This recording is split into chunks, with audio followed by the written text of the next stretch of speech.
Então, pessoal, boa tarde a todos, né? Vamos começar mais uma aula e dessa vez nós vamos estar falando especificamente sobre controle do desmatamento, sobre as políticas de controle do desmatamento, né? Já peço até desculpas, porque eu vou estar mostrando e fazendo a apresentação em cima de uma sequência de PowerPoints, eu fui convidado para poder fazer uma apresentação nos Estados Unidos, onde uma aula maior, né, uma aula magna, e aí aproveitei para poder estruturar esse conteúdo, né, de maneira mais detalhada. Então, eu vou utilizar o mesmo material em inglês. A gente vai estar seguindo em português. Enfim, vou compartilhar aqui a tela.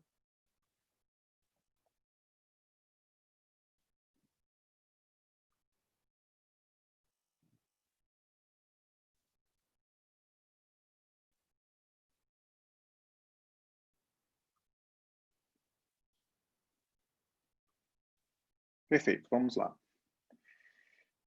Então, o ponto de partida aqui é tentar entender e analisar as diferentes crises que se interrelacionam no Brasil desde 2019, né? Uma crise que é de caráter ambiental, que está relacionado também com uma crise de caráter diplomático e também epistêmico, né? Onde a epistemia, né, a epistemologia, né, é a área da filosofia que trata da busca da verdade, da busca do conhecimento confiável, do conhecimento científico, e como a gente vai ver, nesse processo no Brasil, a gente teve também um questionamento sobre os dados científicos, sobre as informações científicas ligadas ao desmatamento.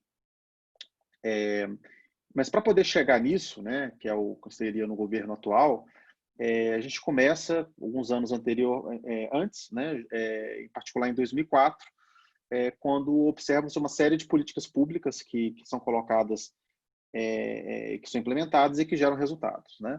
E depois uma reversão disso. Então a gente vai estar tratando ali também o período mais amplo para poder entender como que houve essa transição do Brasil como herói ambiental, como país do mundo que mais conseguiu reduzir as emissões de gás de efeito estufa ao levar uma queda do desmatamento substancial, para um país que hoje é visto como um vilão ambiental, né?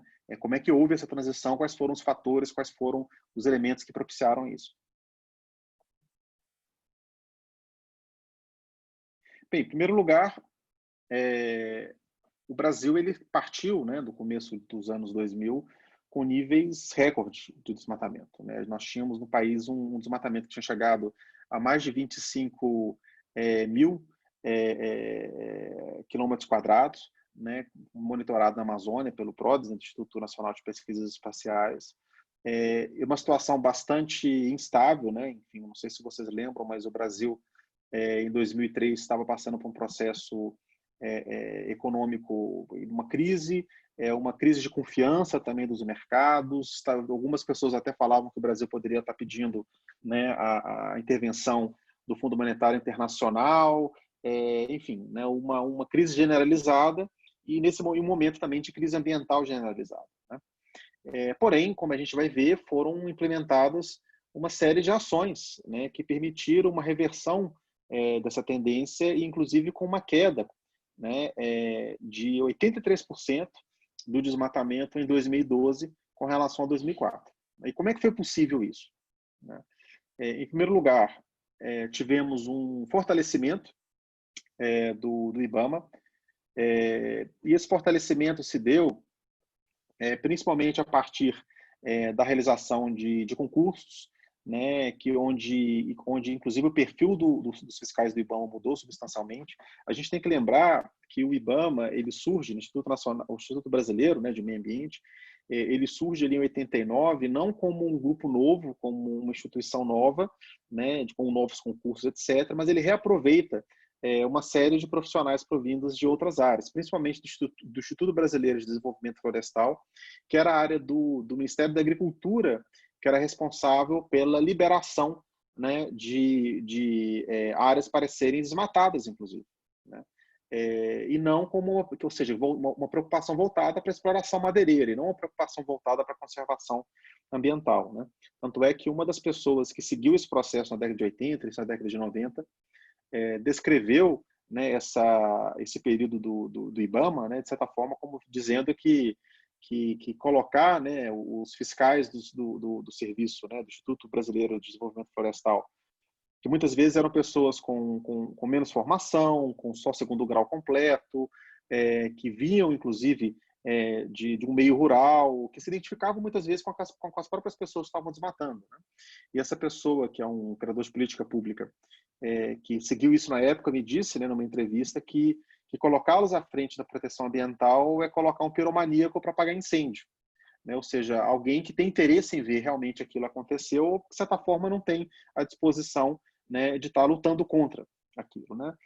Sendo que, como a gente até já discutiu numa aula anterior, o Brasil ele possui uma legislação florestal já bastante robusta, né, desde 1965, né, com o novo Código Florestal à época, né, que já no caso da Amazônia garantia a conservação de pelo menos 50% de cada imóvel rural, né, além das unidades de conservação, além das terras indígenas, outras áreas onde o desmatamento não era permitido. E muitas vezes existia uma dificuldade muito grande de implementar isso. Então, o primeiro passo para poder reverter isso foi fortalecer o Instituto, foi fortalecer o IBAMA, fazer grandes concursos, né, com um perfil já completamente diferente da massa de servidores que se encontrava ali até então, né, que eram no grau completo.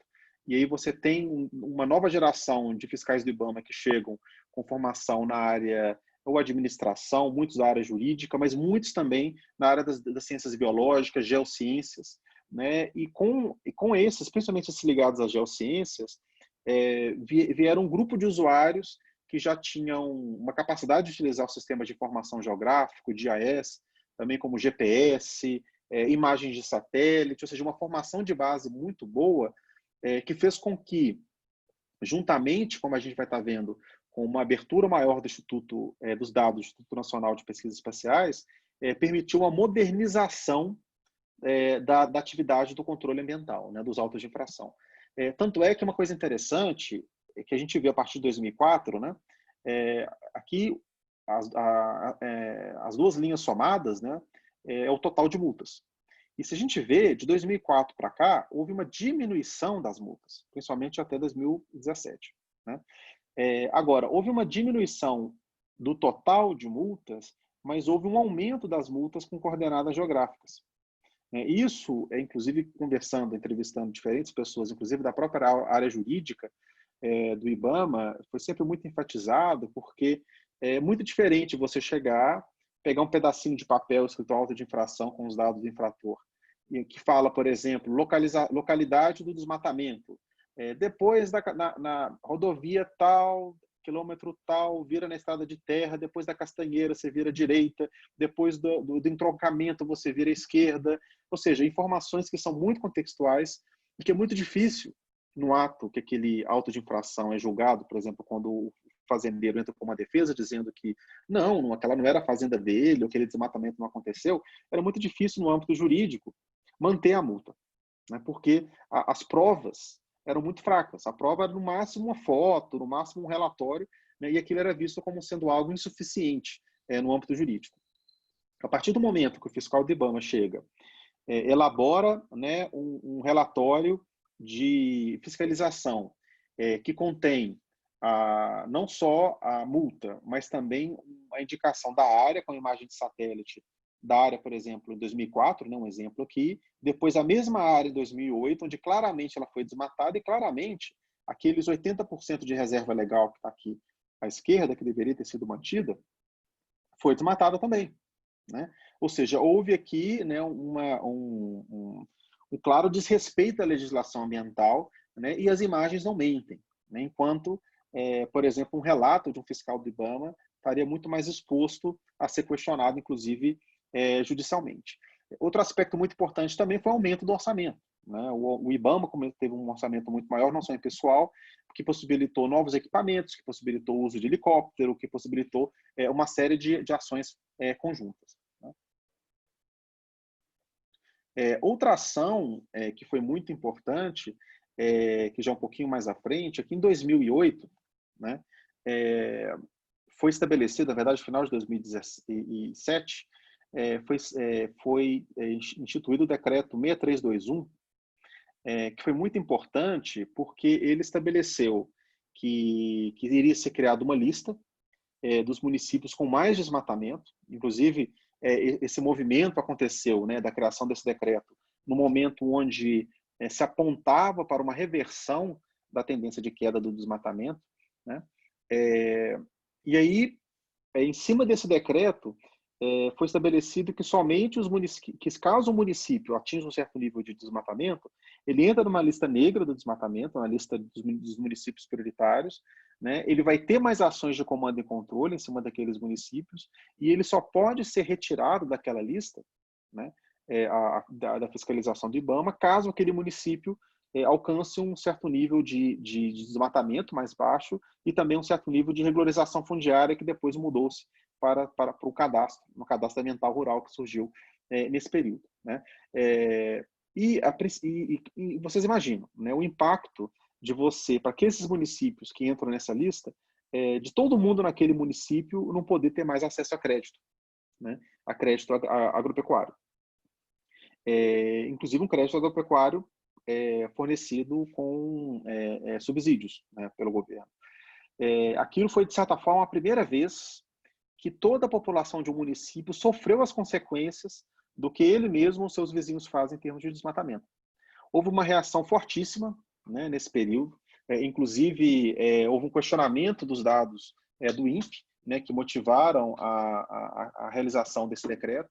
Houve também uma mobilização política, né, o governador do estado de Mato Grosso, que, enfim, está marcado aqui com vários desses municípios, inclusive, sendo incluídos, muitos deles com a produção substancial, né, de soja, como, por exemplo, o município de Sorriso, né, que aqui deve ser o 36, na verdade, não, 36 é Nova Iberatã, 30, vamos ver, já é Feliz Natal, que é um município vizinho a Sorriso, que estava em franca expansão da produção de soja. Inclusive, eu estava nessa região de Sorriso e Feliz Natal nessa época, acompanhando as ações do IBAMA, e fez com que o Blairo Maggi, à época, o governador, fosse aos jornais e dissesse que o INPE estava mentindo, né? Estava mentindo a mando de alguém, né?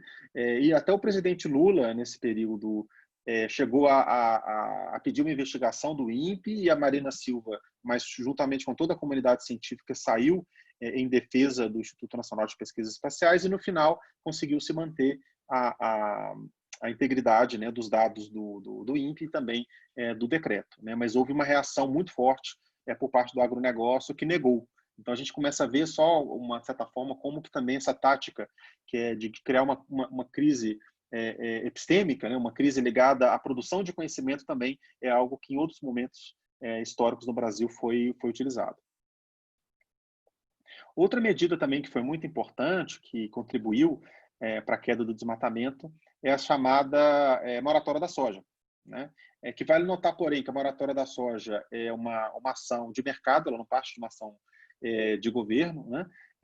Mas que ela foi muito importante porque ela, pela primeira vez, você tem uma série de exportadores, ainda mais no período onde o Brasil exportava majoritariamente para a União Europeia, e os compradores da União Europeia se posicionaram dizendo que eles não iam mais comprar soja do Brasil que viesse de desmatamento, né? E aí foi feito um acordo, né, a partir também de uma denúncia feita pelo Greenpeace, ele teve um papel muito importante nesse sentido, e que mudou muito a dinâmica da expansão da soja na Amazônia. Não é que a soja tenha parado de aumentar, a área de soja, né? Tanto é que a gente vê aqui, olha, na linha azul, são a área plantada de soja ano a ano entre 2006 e 2013. A gente saiu aqui de 20 milhões de hectares em 2006, chegando a 30, né? Isso aqui é muito relevante porque ele mostra como que a gente teve um aumento de 50% da produção de soja nesse período pós-moratória. Porém, a diferença está aí. Em 2006, essa expansão de soja, né, que na verdade são 20 mil, né, de 20 para 30 mil por ano de expansão. Essa área aqui, antes dessa expansão, né, por exemplo, esses 20 mil hectares de soja expandidos em um ano, 30% dessa expansão estava acontecendo em cima de áreas de vegetação nativa. Com a moratória da soja, ficou proibida o plantio de área de soja em áreas desmatadas recentemente. Então, não é que a expansão da soja não ocorreu. Acontece que ela começou a buscar áreas de pastagem já desmatadas, aumentando o custo da expansão, porque eu tenho que pagar por aquela área, porque é muito mais barato comprar uma área de floresta, desmatar, muitas vezes ilegalmente, para plantar soja, do que comprar uma área já desmatada com pastagem, né? Então, eles não puderam, de certa forma, ter esse ganho patrimonial ligado ao desmatamento e à especulação fundiária, que muitas vezes acontece, mas não impediu que houvesse um aumento substancial da produção de soja, inclusive no bioma Amazônia. E aí, nesse estudo, né, que foi feito pelo grupo da Holly Gibbs, é interessante porque ele mostra como que essa mesma tendência não aconteceu no Cerrado. No Cerrado, ou seja, a gente tem aqui uma expansão da soja acontecendo em vegetação nativa que vai variando entre 20% e 10% no passar dos anos, sendo que especificamente no Mato Piba, que é aquela área que pega Maranhão, Piauí, Tocantins e Bahia, mais de 50% em alguns anos da expansão de soja estava acontecendo diretamente em cima de vegetação nativa, né? Então mostra o efeito disso, que é um efeito que é simbólico, principalmente, né, que mostra a transformação de um setor, inclusive sem perdas econômicas substanciais, apesar de que, em termos percentuais, não foi um dos maiores contribuidores para essa queda do desmatamento. Inclusive porque, já mesmo nesse período pior, né, os dados do Terraclés já mostram que por volta de 10% do desmatamento estava acontecendo com a expansão direta da agropecuária, da agricultura. Sendo que depois esse dado passou para 1%, 2%, que é o que a gente está vendo até hoje, né?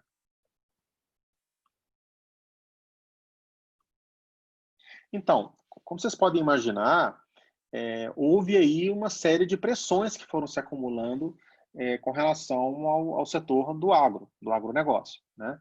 A gente tem aqui, de um lado, regulações econômicas, né? Por exemplo, o decreto 6321 e também a decisão do Banco Central, né, 3545 de 2008, que estabelece que somente as produtoras que demonstrarem regularidade ambiental podem ter empréstimos bancários, né? Isso foi, juntamente com a moratória da soja, teve um impacto muito grande. A gente tem aqui um fortalecimento do IBAMA, que chegou pesado, né, multando com capacidade de ação, com capacidade de realização de embargos, né, e também destruição de equipamentos.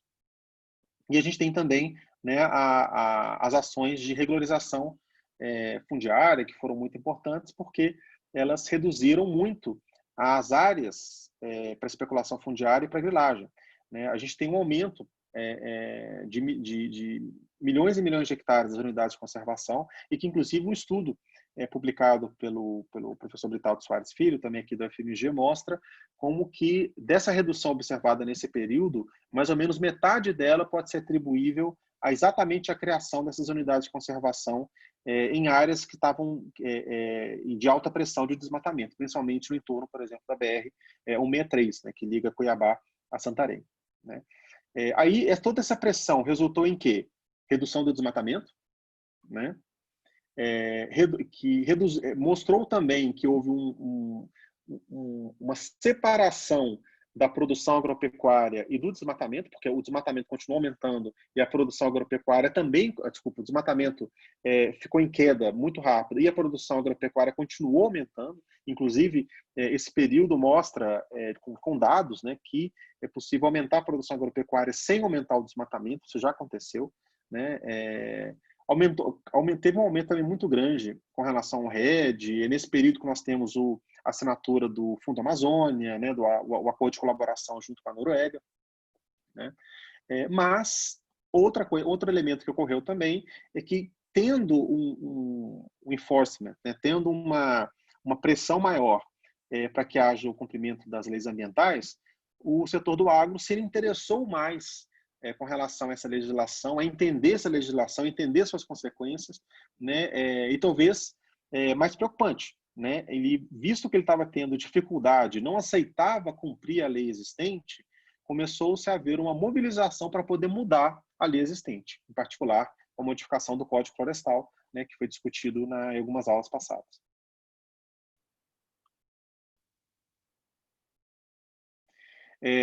Também o que a gente vê, né, juntamente com essa pressão do agro em cima da dimensão regulatória, né, mudando a própria legislação ambiental, o que a gente tem a ver também é ações do executivo que começam a se modificar, né? A gente tem a saída, né, da Marina Silva, do Ministério do Meio Ambiente, né? Ela, a partir disso, há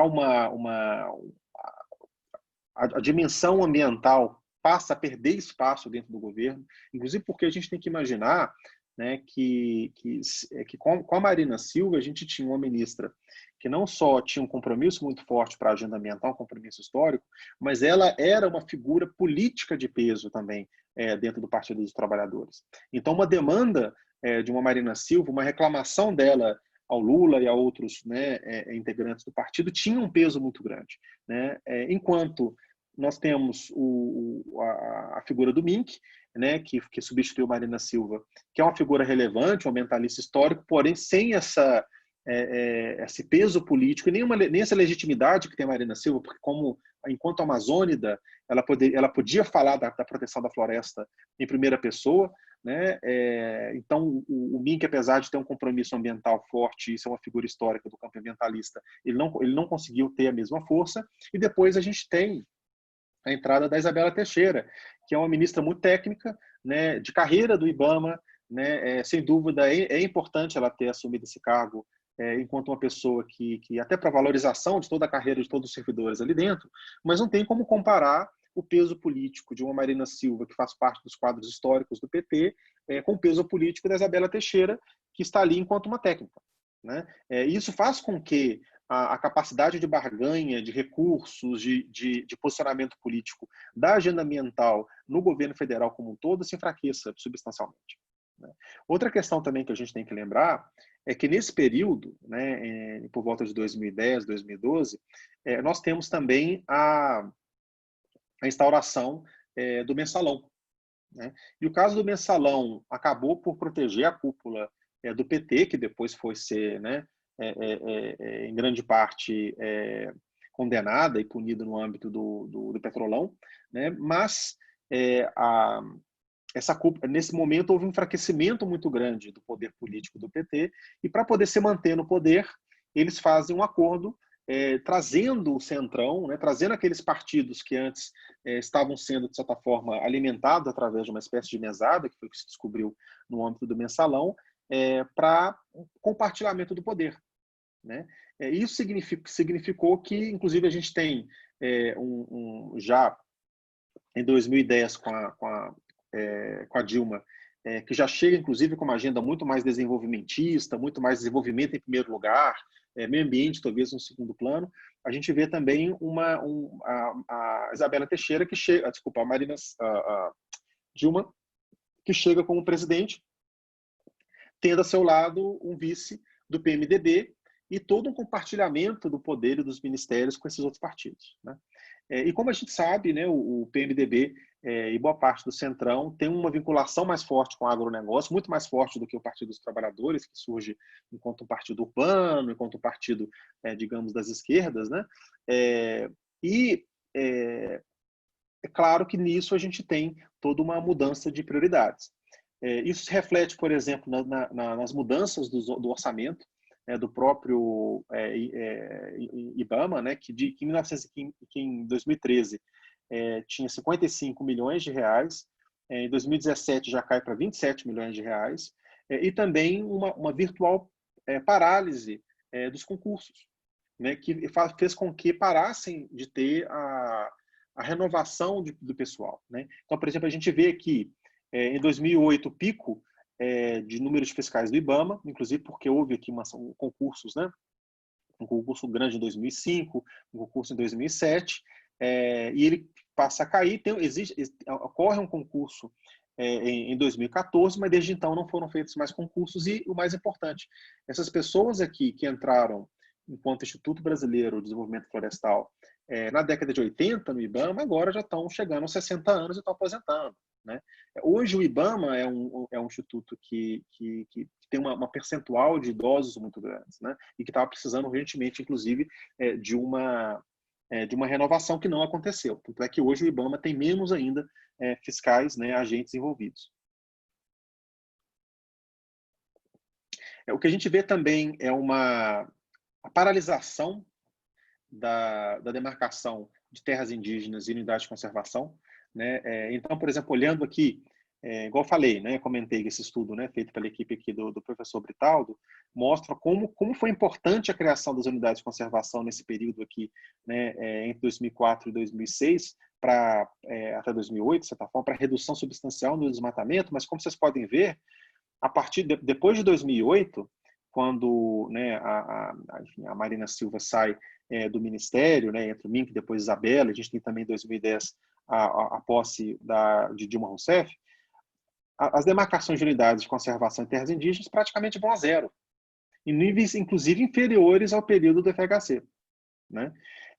Isso significa que esses 80 milhões de hectares de áreas estaduais e federais não destinadas, que são aquelas áreas, digamos, que podem ser foco de grilagem, que é onde você entra, inclusive agora a gente está vendo, né, na MP 910, que transformou-se em PL, onde a pessoa ela entra naquela área, ela desmata, e depois ela pode pedir um título ou gratuitamente ou pagando um valor muito abaixo de mercado. Houve um impulso muito grande nessa direção. Né? E todas essas áreas aqui em amarelo, que vocês estão vendo, nem em laranja, desculpa, são áreas que são terras públicas que são vulneráveis a esse tipo de invasão. Né? E que a única forma de você proteger essas áreas é, de fato, criando essas unidades de conservação.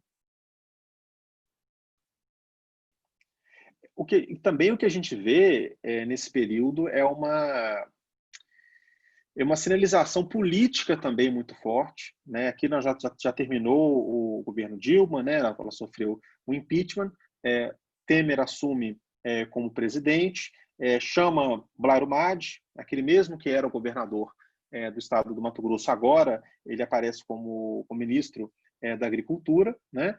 E, de certa forma, a defesa da agenda do agronegócio, inclusive aquele agronegócio que está vinculado ao desmatamento, se aflora, torna-se mais forte, né, no governo Temer.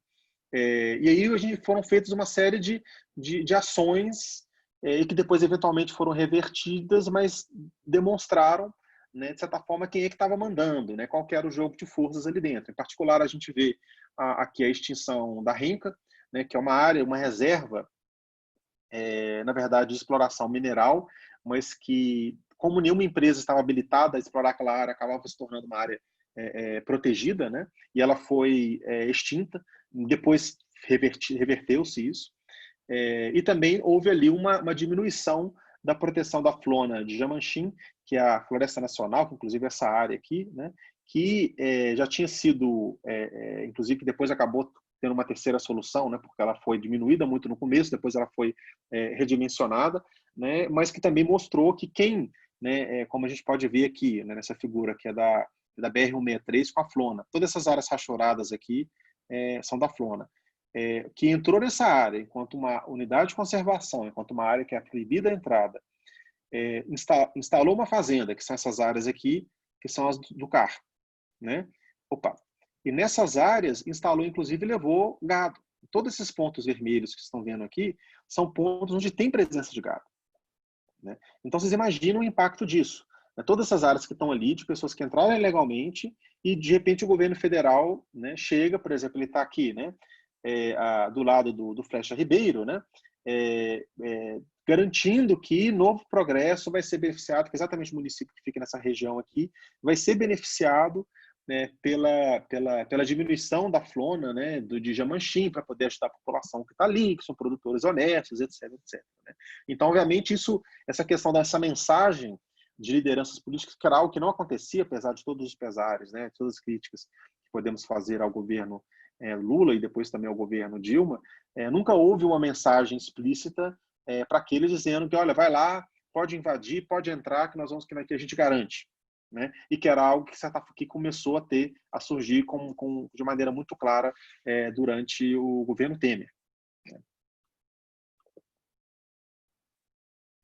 Tanto né, que a própria dinâmica do desmatamento começa a se modificar. Né? Por exemplo, quando a gente olha aqui o desmatamento que está acontecendo, né, em 2018, né, o PRODES, a gente tem 4% acontecendo em terras indígenas, 24% acontecendo em assentamento, 11% em unidade de conservação, porém, glebas federais públicas são aquelas que são áreas que podem ser alvo de grilagem, mais áreas sem informação, soma 42% do total desmatado.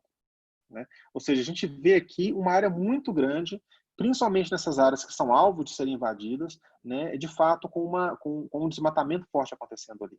Outra coisa também é com um nível de ilegalidade muito alto, né? Isso aqui a gente vê, por exemplo, um estudo, uma análise que eu fiz para o Mato Grosso, olhando o respeito da instituição da reserva legal, para ver se foi mantido ou não, né? E a gente vê que do total desmatado em Mato Grosso, normalmente mais de 90% é claramente ilegal, ou seja, não respeita a legislação ambiental, sendo que, além disso, além de respeitar, a gente tem que respeitar a reserva legal, precisa também de uma autorização, né, que é mais difícil ainda de ser obtida. Então, a gente vê aqui que realmente o grosso do desmatamento está diretamente vinculado a atividades ilegais. E é nesse conjunto, né, que nós vimos a partir de 2018, o desmatamento, que era por volta de 4.500 mil quilômetros quadrados em 2012, começa um zigue-zague, onde ele vai para 6.000 em 2013, vai depois 5.000 em 2014, depois volta para um pouco mais de 6.000 em 2015, depois salta para quase 8 em 2016, abaixa um pouquinho em 2007 e se mantém em 2008 em 8.000. E sabemos, né, agora que o dado do PRODES foi divulgado em dezembro, né, do ano passado, que o dado 2019 chegou a um total de desmatamento de quase 10.000. Né? Então a gente vê ali um processo constante de subida, inclusive com esse salto substancial. Né? Porque se a gente está seguindo aqui mais ou menos uns 10% de aumento ano a ano do desmatamento, de repente a gente vê um salto, né, substancial acontecendo também aqui em 2019.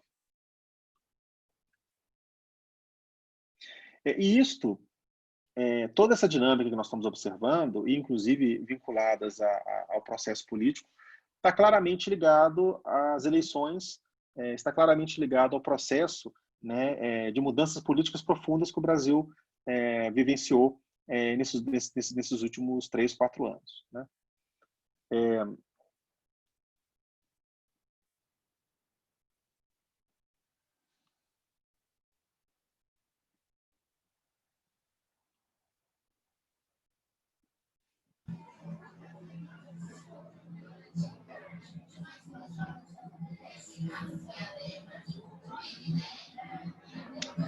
Então, pessoal, como eu estava comentando, a gente teve ali mudanças muito substanciais, né, que aconteceram na política brasileira nos últimos 4 anos, né, 4, 5 anos. Em particular, no contexto dessas eleições. Né? Essas eleições de 2018 foram eleições, né, como a gente sabe, muito intensas, muito polarizadas, onde no começo delas, né, a gente tem aqui, né,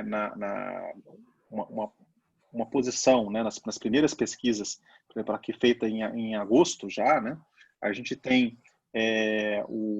na verdade, o ex-presidente Lula ainda se posicionando como um possível candidato, toda aquela dúvida acontecendo, né, e a Marina Silva sendo vista como a principal candidata que poderia eventualmente no segundo turno ganhar espaço, né, e até mesmo vencer, né, o presidente, né, hoje presidente Jair Bolsonaro, né, mas a gente vê uma reversão onde esse campo do centro, né, ou seja, que é de certa forma expresso pelo Alckmin, pela Marina Silva, vai perdendo espaço para um discurso cada vez mais polarizado, né, onde, de certa forma, de um lado tem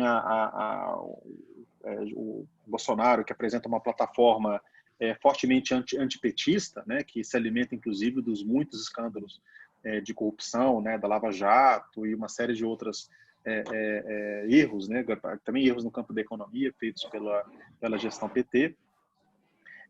E do outro lado, a gente tem, né, no campo, digamos, das esquerdas, Haddad, que apresenta, né, que mostra, que discute a posição, né, de Bolsonaro, enfatizando, né, de certa forma, o grau de falta de preparo, né, declarações polêmicas, né, toda uma série de questões.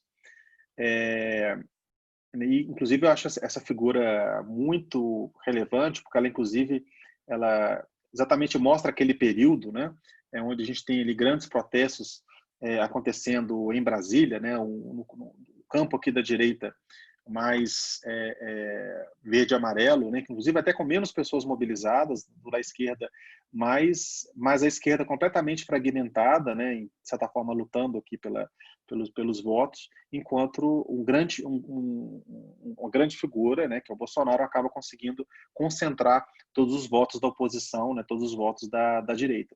E ele sai vencedor no primeiro turno, com o segundo turno contra Haddad, e acaba também por uma margem, na verdade, não tão grande, né, há de se enfatizar também, ganhando no segundo turno, né, inclusive com um nível de abstenção muito grande, porque a população brasileira, de certa forma, não se viu muito representada naquelas duas opções que estavam sendo dadas, né.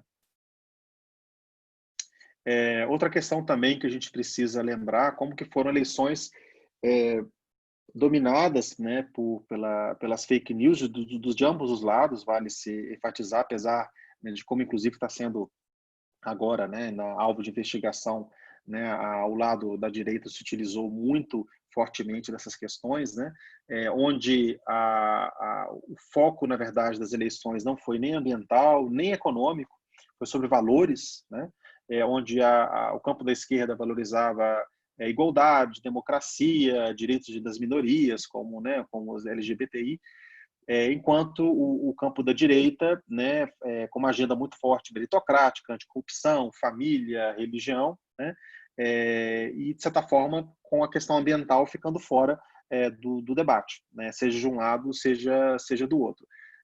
Inclusive, é até curioso que a própria Marina Silva, na proposta, na agenda dela, tenta um pouco diminuir a ênfase na dimensão ambiental que era esperado, com medo de talvez não conseguir alcançar esse espaço no centro e espantar aqueles que veem a agenda ambiental como um obstáculo, né? Então, na verdade, até a própria Marina Silva não teve uma ênfase tão grande na dimensão ambiental como todos os outros candidatos, né? Que não foi, de fato, um tema central.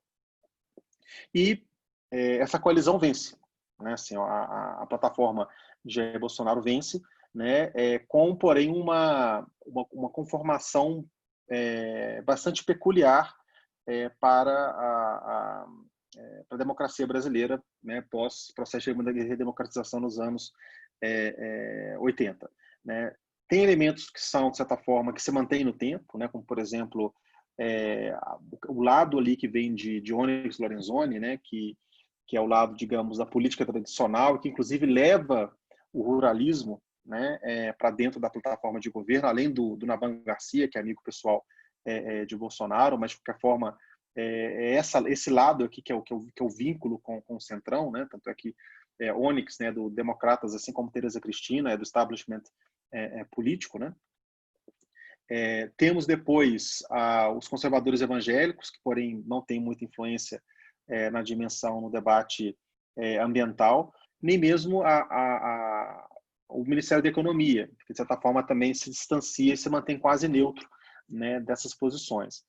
Então acaba que é nesses três blocos que se concentra o debate e a articulação do campo ambiental no governo Bolsonaro. Esse lado ruralista tradicional, né, inclusive com uma relação com a Frente Parlamentar da Agropecuária, o grupo militar, né, que parte ali, né, de General Mourão, Heleno, também o General Ferreira, e que inclusive cumpre um papel muito importante, porque, ao contrário, por exemplo, do PT, do PSDB, que tem, de certa forma, um corpo técnico histórico que acompanha, né, muitos deles têm ligações com professores universitários, com especialistas, com, né, consultores.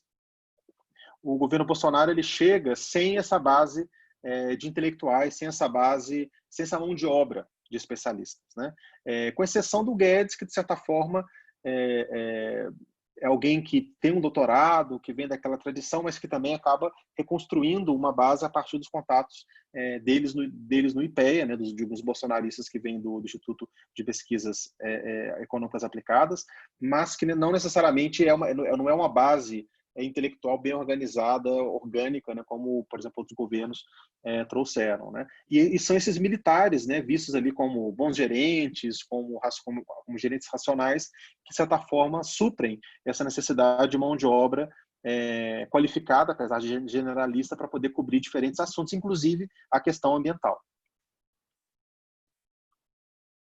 E, de fato, no período de construção das propostas do candidato Bolsonaro para a campanha, assim como depois, no período de transição, quem lidera a discussão ambiental dentro do governo é o grupo dos militares. Né? É um grupo dos militares que, por sua vez, recruta uma série de cientistas para poder auxiliá-los nessa empreitada. Né? Então, a gente tem aqui uma série de propostas que são voltadas à ideia de conservação para serviços ecossistêmicos, Amazônia 4.0, essa ideia de industrialização dos produtos da biodiversidade, ecoturismo, né? E muito voltada para a ideia de modernização da agricultura, né? Utilizando, por exemplo, a Holanda como um exemplo. Né?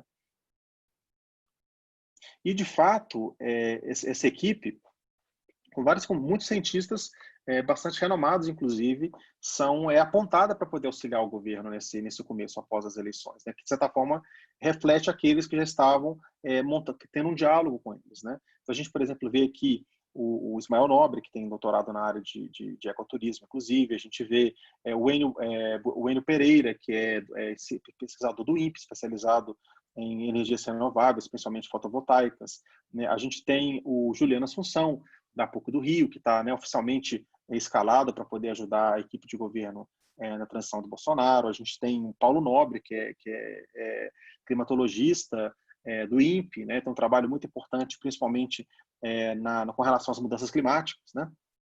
Então, é uma equipe, de certa forma, muita qualidade, que entra, que faz, inclusive tinha uma salinha ali no CCBB e que fez a transição. Né? E o que significa fazer a transição? Né? Quando a partir do momento que o candidato ganha, ele recebe uma chave de acesso, uma espécie de senha, né, para o sistema do governo, ele já consegue ter acesso a uma série de informações, inclusive reservadas, né, de caráter reservado, e ele faz as reuniões nessa equipe de transição, é responsável por fazer reunião com a equipe de governo que ainda persiste naquele momento, onde são explicadas as políticas, são entregues os planos, são feitas sugestões, exatamente para poder passar esse bastão. Né? E é essa equipe que efetivamente realiza esse trabalho. Só que o lado, digamos, mais ruralista do que está também no âmbito do governo Bolsonaro não se demonstrou preocupado, né, com essa equipe, com esse trabalho que estava sendo realizado. Né? E apesar, né, de terem sido elaborados planos de políticas públicas, de terem sido feitos uma série de recomendações, essa equipe, que liderada pelos militares, que estava dentro, que estava acompanhando o governo desde o começo, teve dificuldade de propor um próprio nome. Né? De um dado momento chegou a ser proposto o nome do próprio Ismael como ministro, mas aí já veio, né, os ruralistas com uma preocupação muito grande que esse nome poderia ser um ministro que oferecesse algum tipo de resistência para o plano de poder, né, para os objetivos desse ruralismo mais, digamos, principalmente mais atrasado. E aí o Onyx Lorenzoni leva o pesquisador da Embrapa, Evaristo de Miranda, para o CCBB, né? Inclusive o Evaristo nunca teve nenhum cargo formal, né, dentro do governo, nem durante a transição, mas traz ele inicialmente pedindo para ele fazer um relatório, né? Mas essa construção desse relatório dá um mandato, dá um pezinho dentro do governo, dentro da transição, que faz com que surja uma espécie de segunda equipe de transição, que se apresentava enquanto equipe de transição, enquanto aquela oficial continuava trabalhando. Então entrava a equipe oficial do Diário Oficial, com cientistas, etc., trabalhava, conversava com o IBAMA, conversava com o Ministério do Meio Ambiente, etc., e depois, na sequência, vinha a equipe do Evaristo de Miranda, que chegou a ser chamado do guru, né, de Bolsonaro. Né? Inclusive, vale lembrar, né, que o Evaristo de Miranda foi aquele que no âmbito das discussões do Código Florestal, apresentou uma série de dados dizendo que a legislação atual era impossível de ser implementada e que o Brasil protegia áreas demais. Ele nunca apresentou nenhuma publicação científica sobre isso, referendando esses resultados, ficou por aquilo mesmo, ficou com uma série de PowerPoints e um site na Embrapa que depois até saiu do ar, né, mas que ele conseguiu, de certa forma, ajudar muito a emplacar a ideia dos ruralistas que o Código Florestal precisava ser enfraquecido e precisava se dar uma anistia. Então, ele tem essa proximidade com os ruralistas, principalmente porque ele se apresenta como o especialista, como doutor em ecologia, que de fato ele é doutor em ecologia, mas, porém, trazendo a mensagem que querem ouvir os ruralistas, né? E ele é trazido de novo, nesse caso, no âmbito do governo Bolsonaro, para poder realizar o mesmo trabalho. Começa a circular o rumor que Evaristo está para ser indicado como ministro. Os militares conseguem evitar isso, tem um conflito ali dentro, tanto é que o Ministério do Meio Ambiente foi o último a ter um nome confirmado, né? Que é até raro, porque normalmente você vai ter, às vezes, um ministro da Economia, um ministro da Saúde, um ministro para agendas, né, que são mais concorridas dentro do governo, vão demorar mais tempo. De fato, ali a gente tem um embate muito grande. E, no final das contas, surge o nome do Ricardo Salles, né, que não estava participando desse embate até então, apesar dele ter um certo diálogo com o Evaristo de Miranda, fazia parte da equipe do Evaristo. E o que, porém, faz a diferença para o Ricardo Salles conseguir o cargo é que ele chega com uma carta da Sociedade Rural Brasileira, né, que é uma das maiores entidades, mais tradicionais entidades do agronegócio brasileiro, apoiando a candidatura dele, uma carta da Fiesp, da Federação de Indústria de São Paulo, apoiando essa indicação, né, e aí Bolsonaro, né, prestes a assumir o cargo, indica o Salles. Coincidentemente, poucos dias depois, sai uma sentença em primeira instância na Justiça, condenando Ricardo Salles, junto com a Fiesp, por ter feito um conluio e, de certa forma, terem, por improbidade administrativa, e terem aprovado modificações no plano de conservação da área de preservação ambiental do Tietê, que é responsável, inclusive, por evitar as enchentes na cidade de São Paulo, em benefício a empresas que, com articulação, nesse caso, da Fiesp, da Federação de Indústria de São Paulo, né? Mas isso não abala a indicação de Ricardo Salles e ele é confirmado. Então, o Ricardo Salles entra no Ministério do Meio Ambiente, isso é interessante, sem ter feito a transição. Não foi ele e a equipe dele que conversaram com a equipe anterior, que pegou os planos, que elaborou os planos desde outubro até, né, dezembro, quando efetivamente ele assume a pasta. Então, a gente tem essa transição muito atabalhoada, inclusive uma transição em meio a uma discussão se teria ou não, se existiria ou não um Ministério do Meio Ambiente, que chegou a ser discutido também que esse ministério seria eliminado. E quem que é essa figura, né, do Evaristo de Miranda, né? E talvez vale a pena dar um passo anterior e olhar um pouco dos trabalhos dele para poder entender a forma com que ele raciocina e como é que ele constrói os argumentos, né? Assim, como mencionado, ele é um cientista da Embrapa, né? Embrapa, a empresa brasileira, né, de pesquisa agropecuária, muito conceituada, muito importante a Embrapa enquanto tal. Porém, vale notar que o Evaristo, enquanto pesquisador individual, ele não tem uma carreira ativa de pesquisador. Ele não publica, ele não vai em congressos com certa frequência, ele não é alguém que não orienta mestrado, doutorado, pelo menos não recentemente, no passado ele até o fazia mais. Ou seja, ele se apresenta como um cientista muito importante, mas efetivamente ele não atua como um cientista importante. Ele não tem essa projeção, essa capacidade de contribuir para o debate científico, né, que é algo que se faz através de publicações científicas respeitosas, né? Outra coisa também, ele tende a apresentar muito, apresentar PowerPoints, porém, sem o devido detalhamento metodológico, né? Às vezes tem alguns relatórios, um site, alguma informação bem genérica, mas, por exemplo, quando ele publicou no site um passo a passo de uma análise do Código Florestal que ele realizou, inclusive até com relação aos dados do CAR, nós tentamos, no nosso laboratório, seguir esse passo a passo e não conseguimos seguir esse passo a passo, né? E não conseguimos chegar nos mesmos resultados que ele apresentou, né? Então, existe ali um descompasso, né, e uma dificuldade, de certa forma, de replicar os resultados, que é algo básico, né, na produção de conhecimento científico.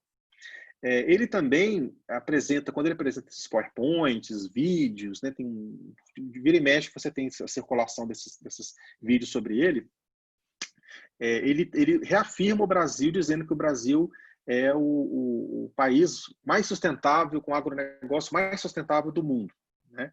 E para poder chegar a essa conclusão, ele não olha as taxas de desmatamento, ele ignora que o Brasil é o país que mais desmata do mundo, ele ignora que as áreas agrícolas registradas no CAR normalmente sempre tem um nível de desmatamento muito mais alto do que áreas que não são efetivamente agrícolas, como áreas indígenas, como áreas de unidade de conservação, né? Enfim, mas o que ele usa para poder corroborar isso são essas bolinhas aqui, né? É uma análise da repartição do uso do solo do Brasil, né? E dos diferentes tipos de regimes jurídicos de proteção, né? E aí o interessante é que ele pega a área agropecuária, né? Ele coloca dentro dessa área agropecuária lavouras, florestas plantadas e pastagens, ok? Mas ele pega todo o restante, né? Que pega todas as áreas, inclusive as áreas de reserva legal, que são áreas de exploração madeireira, de exploração de recursos, ou seja, não são áreas de proteção integral, são áreas de exploração madeireira. Inclusive, algumas dessas, né, unidades de conservação, como por exemplo de Carajás, a gente tem a maior mina de minério de ferro do planeta, encontra-se dentro de uma dessas unidades de conservação, né? Então ele coloca essa área, mas mais as terras indígenas, e diz que essa aqui é uma área destinada que é uma área protegida e preservada, né? Bem, existe uma diferença entre proteção e conservação. Proteção é proteção integral. Sim, o Brasil tem áreas de proteção integral, que inclusive são essas aqui, ó. São essas cerca de 10% colocadas aqui. Agora, as demais áreas são áreas de uso sustentável. Ou seja, eu não posso converter e transformar ela numa grande plantação, num grande pasto. Mas eu posso e devo, inclusive, estar explorando sustentavelmente essas áreas como as áreas de exploração madeireira, né? E aí o interessante é que ele faz a comparação com os Estados Unidos. Aí ele fala que os Estados Unidos tem 19% de áreas de proteção e preservação, e nesses 19% eles colocam as unidades de conservação. Esses 8,9% são essas mesmas unidades de conservação de proteção integral, né? Mas ele pega todas as florestas que nos Estados Unidos, mais de 80% são florestas nativas, históricas, que são chamadas timberlands, e que no caso brasileiro, essa mesma tipologia de área é colocada como área protegida e preservada. Nos Estados Unidos ele coloca essas áreas de floresta e coloca como área de uso agropecuário, fazendo com que os Estados Unidos tenha 70% de uso agropecuário e o Brasil só tenha 30% de uso agropecuário. E ele faz essa comparação. Ou seja, ele de certa forma coloca dependendo do interesse e dependendo da mensagem que ele quer passar, ele pega um tipo de área, como floresta, que pode ser alvo de exploração madeireira, e considera no Brasil como algo de proteção integral, e considera nos Estados Unidos como produção agropecuária. E, obviamente, isso distorce os números, né? E ele utiliza esses dados, inclusive, para poder avançar uma teoria da conspiração, né? que ele fala em diferentes instâncias, que inclusive, para isso ele utiliza um documento que foi feito por uma associação de fazendeiros, onde ele basicamente essa associação fala que é de interesse dos fazendeiros dos Estados Unidos apoiar a conservação ambiental em outros países, porque ajuda as mudanças climáticas e tudo mais. Esse é o documento, e que chama-se florestas aqui e florestas lá, né? Desculpa, fazendas aqui e florestas lá. E ele utiliza esse documento para poder dizer que os Estados Unidos ele quer ir aos países ricos, né? Eles querem evitar o desenvolvimento agropecuário no Brasil ao financiar as ONGs, ao financiar os governos estrangeiros virem aqui, etc., e evitar e bloquear e impedir que o Brasil consiga aumentar sua produção. Que, mais uma vez, é algo que não tem referência com os dados, até porque a gente teve um aumento, o maior salto da produção agropecuária no Brasil na sua história aconteceu exatamente no período entre 2004 e 2012, quando o desmatamento estava caindo radicalmente, né? Então, nossa história, inclusive, já demonstrou que esses objetivos não são conflitantes, e ele apresenta isso como se fossem objetivos conflitantes a partir de interpretações de dados que são, no mínimo, contraditórias, né? E aí ele vence o embate, né? Tanto é que, após alguns dias, toda a equipe de cientistas que estava trabalhando na transição, ela é expulsa, né? Ela termina-se a relação, né? E ela é exonerada e entra no lugar daquele grande grupo, né? Com mais de, podemos até voltar aqui, ó, com mais de 15 pessoas, substituída por 3 pessoas. Ricardo Salles, como coordenador, Evaristo de Miranda, como coordenador adjunto, e Gilson Machado Guimarães Neto, né, como o terceiro membro dessa equipe, né? Já prestes a acabar, inclusive, o período, né, da transição. E assim, quem que é o Ricardo Salles nesse jogo, né? Ele, enfim, como colocado, a partir da carta de apoio da Sociedade Rural Brasileira, da Fiesp, com apoio também de Naban e Evaristo Miranda, ele acaba ganhando o apoio do presidente, vencendo esse bloqueio dos militares, né? Essa pessoa que é um advogado, né? Que não tem uma vinculação direto com a agenda ambiental, a experiência dele anterior também primeiramente como advogado da Sociedade Rural Brasileira, depois ele é secretário de Meio Ambiente do governo Alckmin, em São Paulo, e acaba saindo por recomendação do Ministério Público, depois de uma série inclusive de acusações, que até algumas delas levaram até a condenação dele em primeira instância, né? E, de certa forma, ele acaba, por ser uma figura também controversa, acaba ganhando um espaço grande no governo por si só, né? Principalmente a partir de uma aproximação com essa área mais ideológica, né? Que é algo que, inclusive, já parte até mesmo da plataforma política que ele tentou desenvolver, né? Ele se candidatou, né, para deputado federal, não conseguiu ser eleito, né?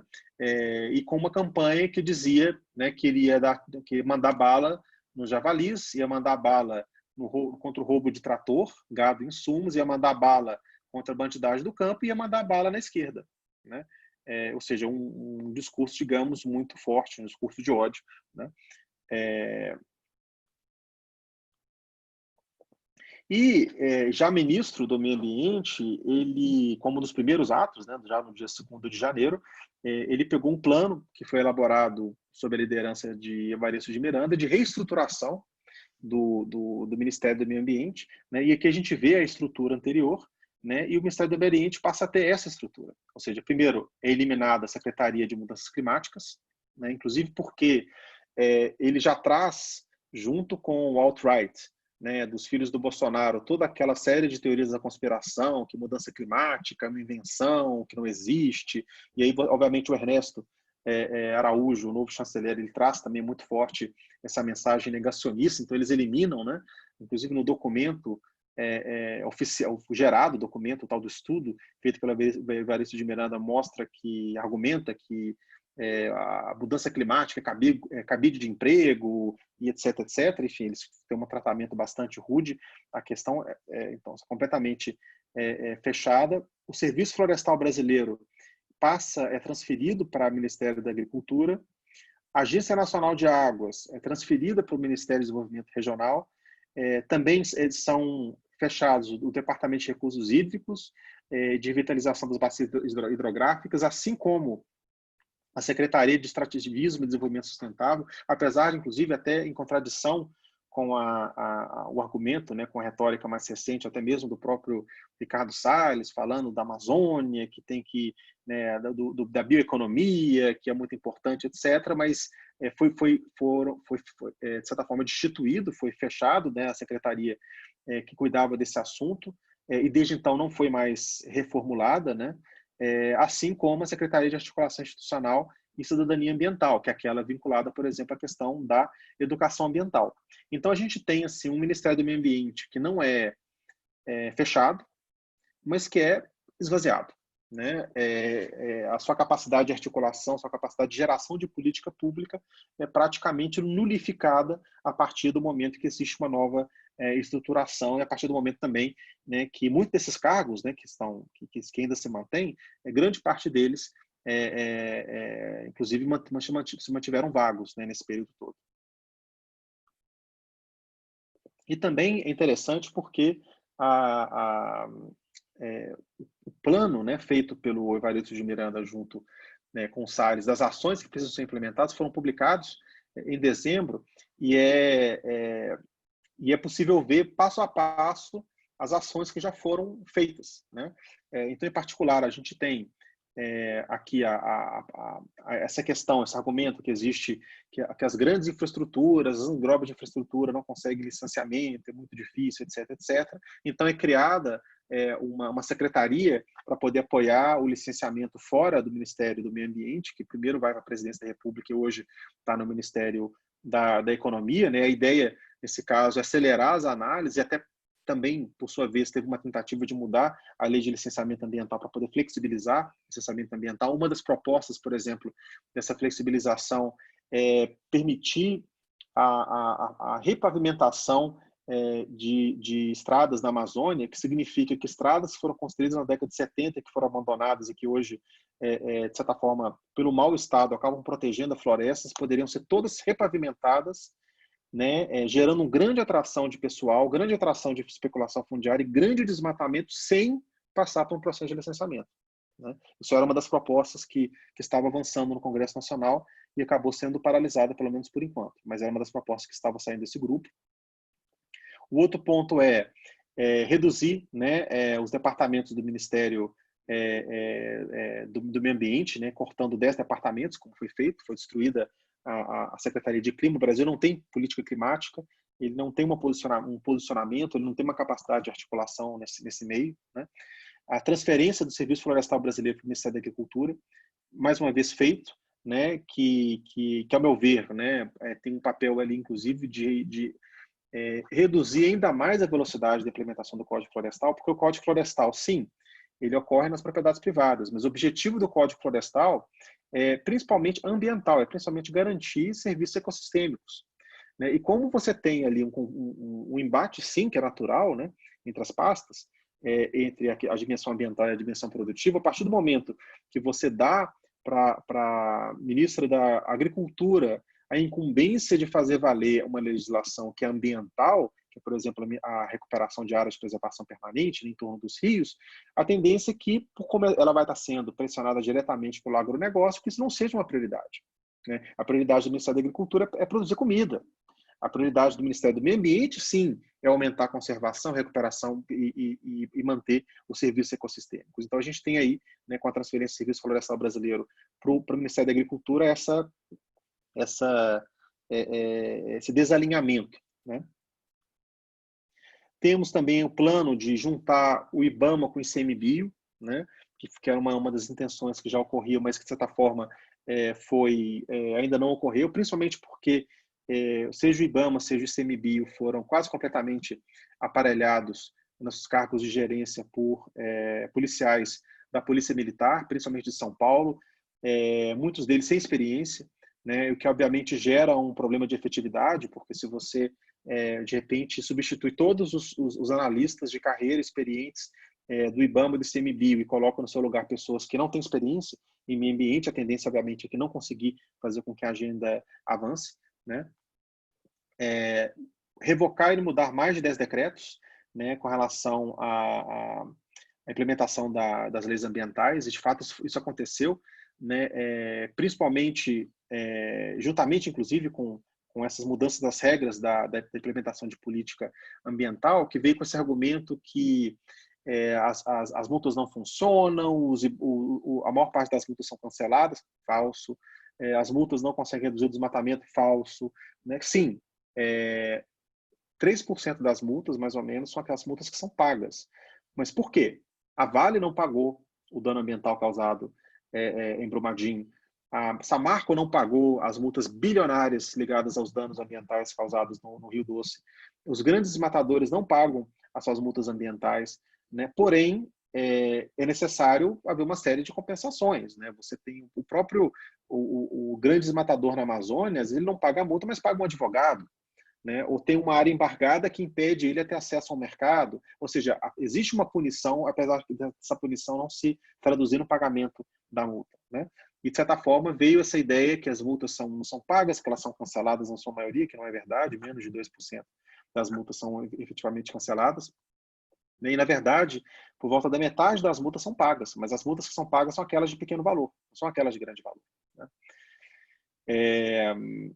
E também foi feito aqui tudo uma análise detalhada dos gastos com helicópteros e atividades de comando e controle, ou seja, a ideia era cancelar os contratos que davam a possibilidade para o IBAMA ser mais efetivo nas suas ações e, com isso, diminuir a capacidade de comando e controle, a capacidade de repressão aos crimes ambientais. Foi algo também que foi conseguido.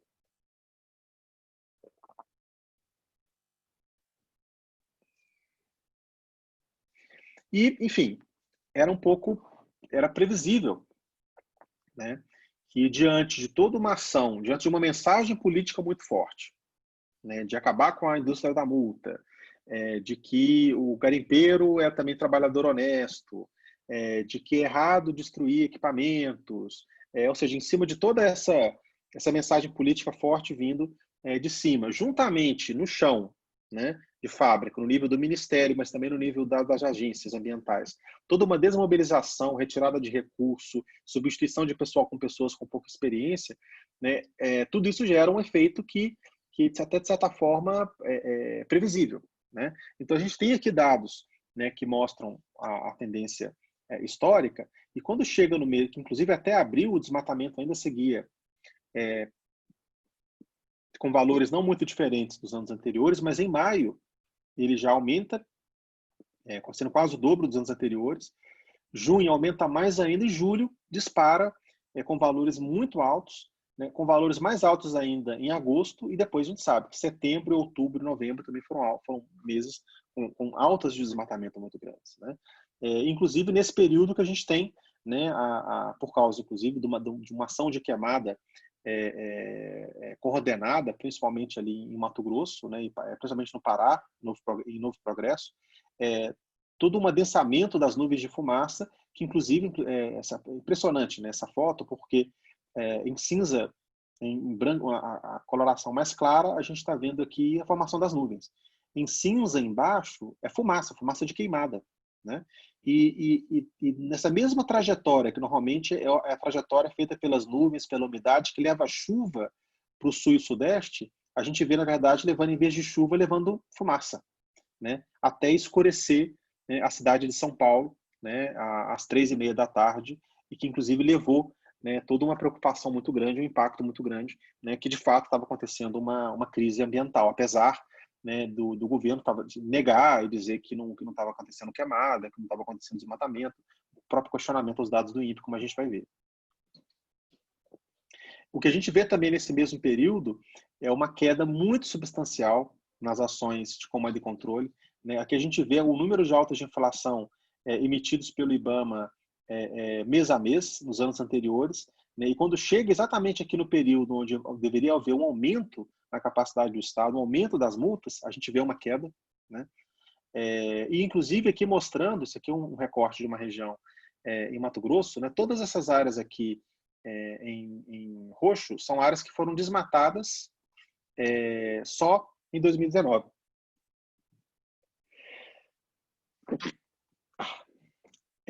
Sendo que essas bolinhas amarelas são as áreas das multas. Então a gente vê que sim, algumas áreas foram desmatadas e foram multadas, mas muitas áreas grandes foram desmatadas e não foram multadas até então, né?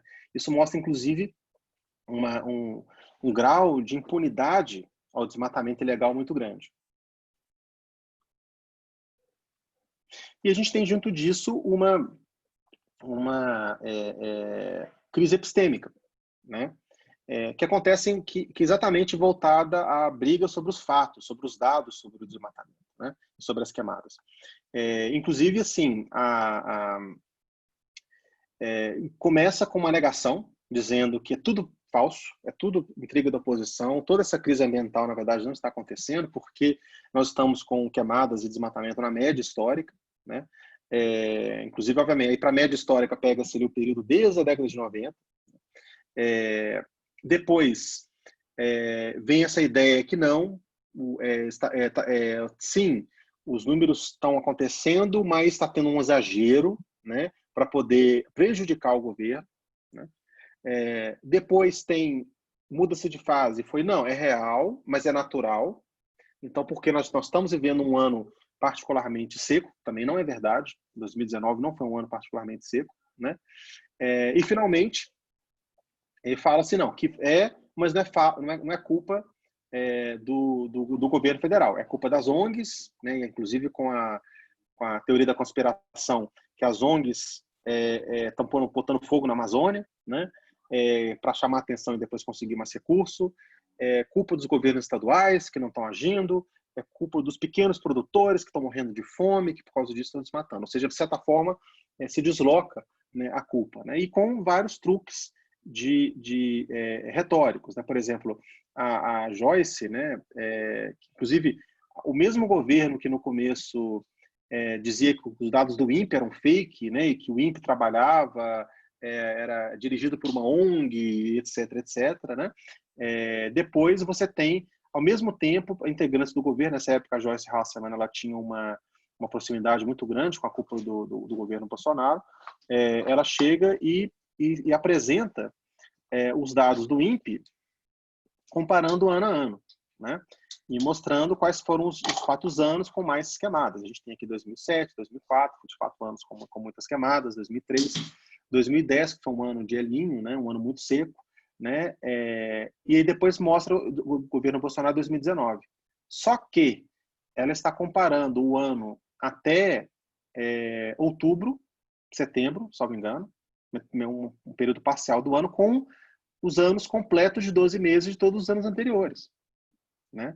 E, de fato, quando o número do ano fechou, você vai observar que, sim, a gente estava com um dos maiores altas de números de queimadas nos últimos 5 anos, com certeza, sendo que há 5 anos atrás a gente teve um período de El Niño, de secas muito grandes na região, né, que propiciam os incêndios, né, e os focos de calor. Então, é interessante observar também esse uso muito seletivo, né, das fake news, porque, inclusive, vale a pena lembrar que fake news raramente é uma notícia que é 100% falsa. Porque algo que é 100% falso, ele gera, você fica descrédulo, né? As fake news, elas são construídas combinando elementos verídicos com elementos de entendimento, de certa forma, de conhecimento comum, com uma conclusão, com um elemento adicional que é falso, né? E aqui no que é o caso aqui, por exemplo, de fato essa tabela existe, os dados são esses, né? Mas o que a Joyce nesse caso aqui se aproveitou foi da ignorância das pessoas, que estavam se comparando 12 meses com 7 meses, né? E 7, 8 meses nunca vai ter tanto foco de calor como nos 12 meses, né? Com a comparação com os outros anos. Nós temos também, no meio dessa crise, né, uma acusação muito grave, né, feita pelo presidente da República com relação ao presidente do INPE, né, de certa forma acusando ele de mentir e tudo mais. E aí teve uma reação do próprio presidente do INPE, que se posicionou e falou, olha, enfim, se alguém quiser me acusar, vem aqui, me acusa com coragem, etc. E também respondeu de maneira dura ao presidente, foi demitido na sequência, né? E isso em meio a toda uma série de ataques às universidades federais, institutos de pesquisa, ou seja, toda a produção de conhecimento oficial, ela é vinculada a uma tentativa da esquerda de ideologizar as pessoas, de passar uma versão da realidade que não existe, e que inclusive é a linha de raciocínio do escritor Olavo de Carvalho, que é adotada muito fortemente pelos filhos do Bolsonaro e que também tem uma influência, tem um papel muito grande nesse processo, né? A gente tem também aqui juntamente com isso, toda uma revalorização dos céticos do clima, né, que são personagens até então, de certa forma, folclóricos, né? Por exemplo, o Ricardo Felício, ele teve uma primeira projeção quando ele foi dar uma entrevista para o Jô Soares, né, quase com tom humorístico, né? e depois virou, né, uma figura representativa como professor da USP, mas assim como Evaristo de Miranda não tem uma participação em debate científico relevante, não publica praticamente nada, né, e que afirma que depois que as mudanças climáticas são todas ligadas a uma ideologia, uma politização, sendo que ele mesmo tentou se candidatou a deputado federal pelo partido do presidente da República, que não ganhou, né? E ele acusa os outros de serem politizados, de serem ideologizados, etc. Né? E esse tipo, inclusive, essa perspectiva tem até a atenção de pessoas importantes dentro do meio militar, né? Como, por exemplo, o general Vilas Boas, que né, em meio a toda aquela crise epistêmica, né, fala que vamos nos unir em torno daqueles que têm trazido a luz e a verdade sobre as questões ambientais indigenistas. Ou seja, quem está trazendo a luz? É o Ricardo Salles, é o Aldo Rebelo, que foi o relator do Código Florestal, o Evaristo de Miranda, o Molion, né, que é um outro também cético do clima, né, e depois outros nomes, outras pessoas que, de certa forma, estão vinculadas a esse espaço de debate. Isso gera também, e ocorre ao mesmo tempo, uma crise diplomática, né, porque o Fundo Amazônia ele passa a ser alvo das ações de Ricardo Salles, porque o Fundo Amazônia era gerido pelo BNDES. E como a gente sabe, né, que o BNDES realizou em grandes empréstimos para Venezuela, Cuba, e foi por causa disso, e também foi, de certa forma, instrumento de uma série de decisões de política econômica erradas, né, do próprio governo Dilma. Uma das plataformas das eleições de Bolsonaro foi exatamente com relação a afirmação que existia ali uma caixa preta do BNDES, que existia corrupção no BNDES, que existia algo de errado no BNDES, e o Ricardo Salles, ao ver que o Fundo Amazônia ficava no BNDES, e ainda por cima esse Fundo Amazônia dava recurso para a ONG, ele, de certa forma, focalizou os seus esforços nesse fundo, né? Começou a fazer várias ilações dizendo que havia problemas no Fundo Amazônia, que ele tinha provas de corrupção no Fundo Amazônia. Ele nunca mostrou nenhuma dessas provas. Até hoje ficou só no âmbito da fala, né? Das afirmações, né? E de certa forma, houve ali, como tivemos um decreto em abril que suspendeu todas as comissões, foi suspendida também a comissão que é a orientadora do Fundo Amazônia, que é necessária para o funcionamento do fundo, e desde então essa comissão não foi reestruturada, né? E por causa disso também os recursos do fundo foram congelados. E também houve ali uma série de acusações, né? Por exemplo, o próprio no Twitter, né, se não me engano, o próprio Ricardo Salles acusou dizendo, né, falando que a Alemanha que precisa ser reflorestada, sendo que, na verdade, a Alemanha reflorestou e muito, né, nos últimos 100 anos. O Brasil é que perdeu muita floresta nos últimos 100 anos. Né? Ou então, por exemplo, falando que a Noruega caça baleias, que é verdade, né, mas mostrando as imagens de uma baleia sendo caçada na Dinamarca, né, por dinamarqueses, enfim. Então, teve ali toda uma guerra, né, de linguagem, inclusive com a Alemanha, né, que é um dos maiores parceiros do Brasil nesse campo, né, tendo que soltar um vídeo dizendo que a Alemanha é um dos países mais densamente florestados na Europa, né? E o interessante, inclusive, é que assim, nós temos uma colaboração com diferentes universidades na Alemanha, e eu tive a oportunidade de passar lá, ir a trabalho e levar a família, né? E passamos uma semana numa espécie de uma floresta nacional na Alemanha, e onde funciona dentro dessa floresta uma espécie de ecoturismo, né? Inclusive com carros na árvore e tal, junto com a minha família, meu filho também. E depois meu filho teve que ouvir em sala de aula, dita por uma professora, que a Alemanha já destruiu todas as florestas dele, etc e tal, né? No meio desse caos, né? Certamente essa professora dele tem certas preferências políticas, e meu filho de 10 anos teve que levantar a mão e dizer, não, professor, a senhora está errada, porque na Alemanha tem muita floresta, eu estive lá, inclusive estive lá dentro, etc. Então é interessante ver como que esses embates, né, e essa mensagem acaba penetrando e acaba influenciando a opinião pública de maneira muito, muito forte, né? Existe também essa controvérsia, essa crise diplomática também se estende às relações com a França, inclusive um parceiro militar muito importante do Brasil, né? O Brasil ele tem o programa de submarino nuclear é todo feito com a França. O Brasil é um dos maiores compradores de material bélico da França. Inclusive, dessa crise surgiu até uma discussão se o Brasil poderia entrar em guerra com a França, porque a França, através da Guiana Francesa, poderia ter algum interesse na Amazônia. E aí um jornal francês, de maneira irônica, colocou, bem, se o Brasil entrar em guerra com a França, pelo menos a França vai já saber que armas que o Brasil vai usar, vai conhecer bem as armas, que são armas francesas, né?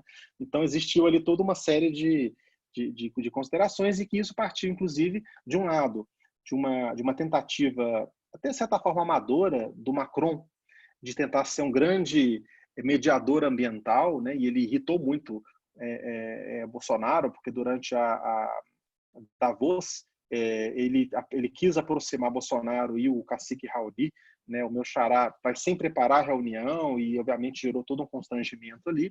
E depois começou a surgir na internet uma série. O próprio Macron se pronunciou muito preocupado com o desmatamento na Amazônia. E depois alguém comentou no Facebook, né, falando, né, por que o Macron persegue Bolsonaro, mostrando, né, as esposas dos dois, e o próprio Bolsonaro foi online e comentou, poxa, não humilha, etc, hahaha, e aquilo gerou mais toda uma crise, enfim, né, de certa forma não beneficiou.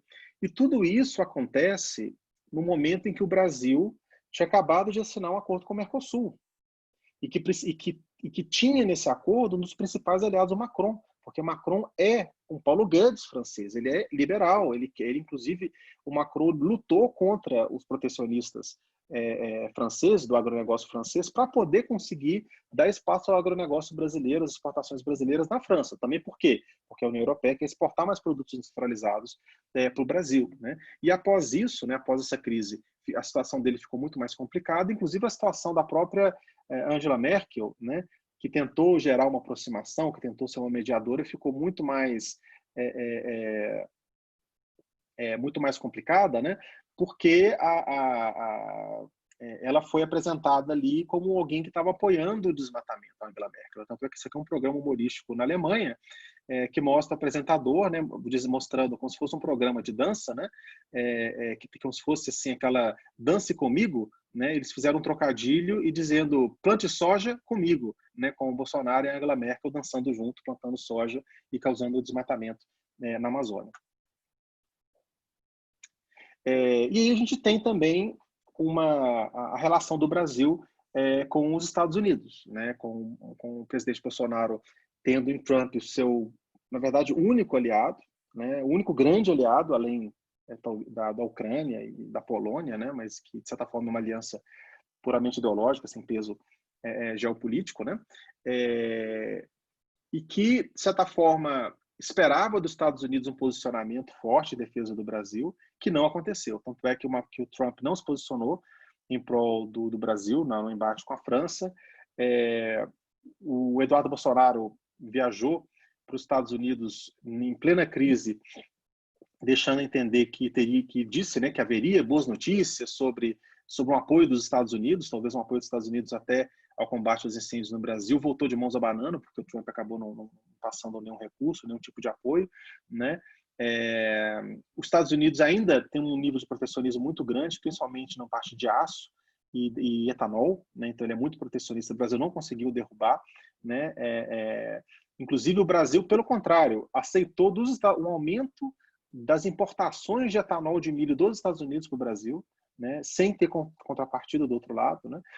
Então a gente vê, de certa forma, uma amizade muito desproporcional acontecendo entre Brasil e Estados Unidos em meio a essa crise também ambiental, né?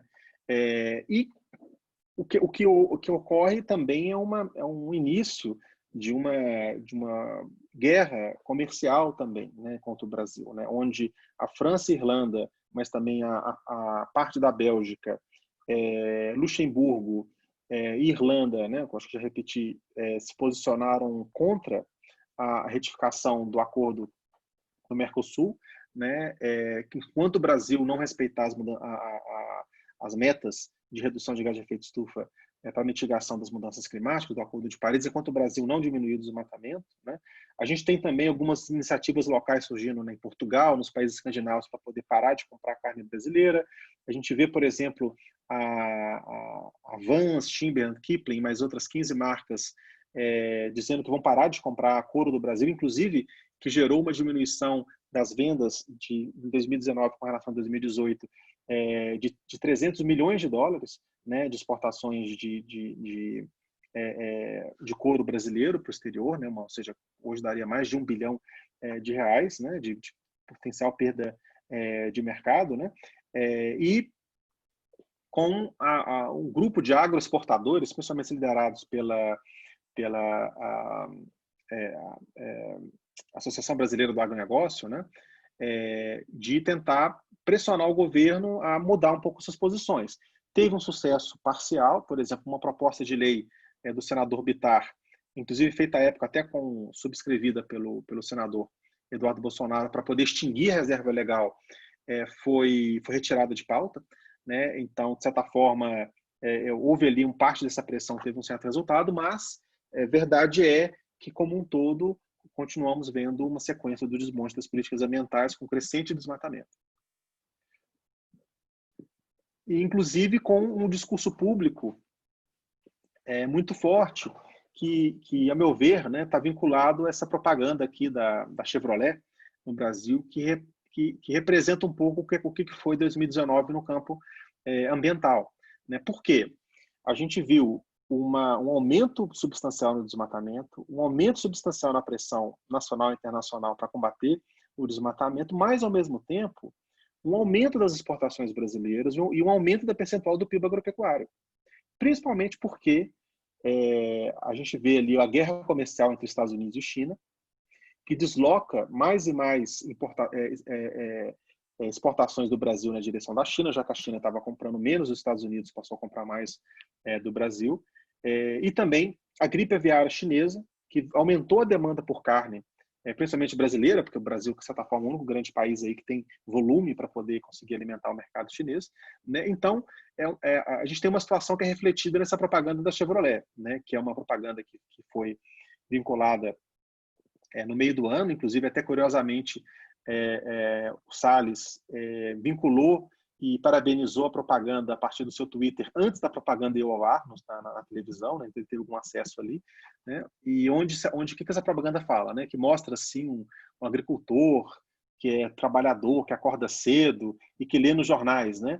Quais os limites da pecuária, né? E aí tem a voz de fundo, você que acorda, que ouve todo mundo reclamando, que a área de pasto só aumenta, que você não trabalha bem, que você não é sustentável, enfim, essa mensagem que é passada, né? Saiba que as pessoas vão reclamar, mas elas vão reclamar de boca cheia, porque elas vão comer no final, né? Elas vão estar comprando o seu produto, ou seja, gritaria ambiental é mimimi. No final das contas, o Brasil vai estar conseguindo vender os seus produtos, né? E isso, de certa forma, acabou encorajando, né, pós-crise, e dando mais poder ainda, né, para esse processo de desmonte. É claro que agora a gente está num momento um pouco diferente, porque a China e os Estados Unidos fizeram um acordo, e se esse acordo for implementado, vai significar que os Estados Unidos vai passar a ser um dos principais fornecedores de produtos, principalmente soja, para os Estados Unidos, só que isso sim poderia levar a um rebalanceamento dos poderes, porque da geopolítica de exportação de produtos alimentares, porque aí o Brasil seria obrigado a exportar principalmente para a União Europeia, né, e também de maneira mais pulverizada por outros países, tornando ele mais vulnerável a pressões. Né? Só que, como inclusive saiu agora essa semana, por causa da intensificação da guerra diplomática entre Estados Unidos e China, saiu hoje a notícia que as empresas estatais chinesas vão comprar menos produtos dos Estados Unidos. Ou seja, mais um ano, agora em 2020, a gente deve ter, com toda probabilidade, repetir o ciclo que aconteceu em 2019, onde houve toda aquela gritaria, toda aquela reclamação, mas como o agronegócio, por causa da China, continuou numa trajetória de ascensão de venda de exportações, e, de certa forma, dava coragem, né, e dava o poder de barganha para o agronegócio, principalmente o lado mais atrasado do agronegócio, continuar, de certa forma, tendo domínio sobre a agenda e não ceder para as pressões para poder melhorar a proteção ambiental. Então, cenário complexo, né, de certa forma pessimista, né, porque a gente tem aqui crises ambientais, diplomáticas e epistêmicas que se sobrepõem, né, o lobby pró-desmatamento ainda segue muito forte, né, e inclusive se o Trump ganhar as próximas eleições, nós teremos um fortalecimento ainda maior do próprio governo Bolsonaro, porque vai ter o seu principal aliado reforçado por um período de mais 4 anos. É claro que se o Trump perde as eleições, isso muda porque o Brasil vai se sentir, de certa forma, desamparado no âmbito internacional. Então, também, de certa forma, o futuro da agenda ambiental do Brasil está muito vinculado à dinâmica eleitoral norte-americana, né? Mas tem, né, algumas possibilidades. Primeiro, o Trump, como ele já tentou no acordo com a China, ele tentou trair o Brasil, de certa forma, passando por cima das vendas brasileiras e roubando o mercado brasileiro, mas isso, obviamente, depende ali do quão intenso está o combate com a China. Talvez, se não fosse pelo coronavírus e pelo vírus chinês e por todas as acusações e briga que o Trump tem feito na OMS, talvez o Brasil teria sim uma grande perda, porque chegou a ser aventado, o governo chinês chegou a publicar algumas notas dizendo que estava perigoso concentrar as compras no Brasil e tudo mais. Então, de certa forma, principalmente citando o coronavírus, mas que já era algo como antecipando essa mudança de grandes fornecedores, né? Mas, visto esses últimos movimentos, talvez, se acontecer, vai acontecer para os outros anos, né? Existe ainda um grupo de militares, né, e de cientistas que tenta agir, tenta auxiliar o governo, mas, obviamente, é muito difícil discutir, contrapor a um lobby econômico muito forte, inclusive um lobby que já traz suas próprias verdades, muitas vezes verdades que não têm corroboração científica, mas aquilo tem ainda a atenção do governo, né?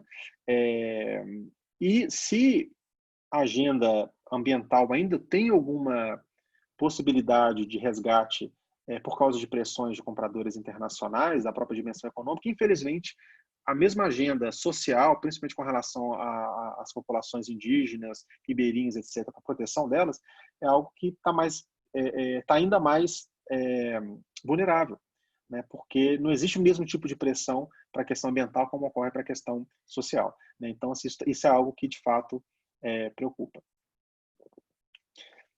Então é isso, né? Obrigado aí pela atenção, né? E podemos aí partir então para uma conversa, para um debate na sequência.